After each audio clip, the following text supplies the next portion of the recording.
देख जीजी, आज नंबर है तेरा। कल सारा काम मन्ना करया था। करया होगा फिर। मेरे तक कैसा ना आवे, मेरे पे बूझ के करया था और मेरे सर पे ना आवे। जा अपनी कोई काम वाली पकड़ लिया। काम वाली बेबे फ्री में आवेगी, पीछे लागेंगे पीछे, और वो अपना घर समझ के थोड़ी काम करेगी। फिर जब मैं कदनाटू हूँ दे देंगे पीछे। और मेरे दौरे क्या है की कमी को ना जीजी। मेरा बाबू भी थानेदार से, तेरे बाबू की तरह चपड़ासी को ना। बेबे इतना पीछा का घमंड अच्छा ना हुंदा, पीछा मानस की कदर घटवा दिया करे।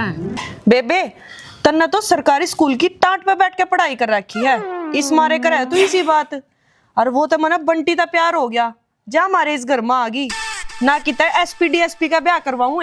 वे काम थोड़े भी करने पड़ दे, और जो मानस के खुद काम करने के हो ना वे करने पड़ा है। फिर मैं तो तन्ने भी ना कहती कि तू कर, वह बुढ़िया अपने आप कर लेगी। दो दो बुआ के होंदे हुए सासू काम कर दिया अच्छी लगेगी, कोई के कहेगा।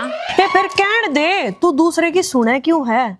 अरे उसका टाइम जा लिया, जय उसने दो टूक मारे दौरे शांति तक खाने हैं ना, तो उसने मारे कहे तक घर का काम करना पड़ेगा। बेबे तेरे जितनी बात बेबे मना तो आंदी नहीं।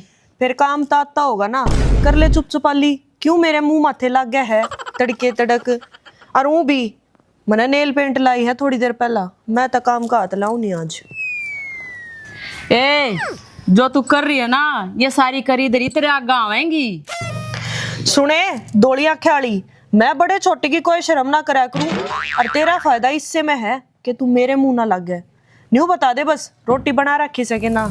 आज तेरा नंबर था, तू बता बनाई कि ना। बाढ़ में जाओ तुम सारे के सारे, मैं तो अपना पिज्जा मंगवा कर खा लूंगी। मेरे द्वारा पिज्जा भी है और नॉलेज भी।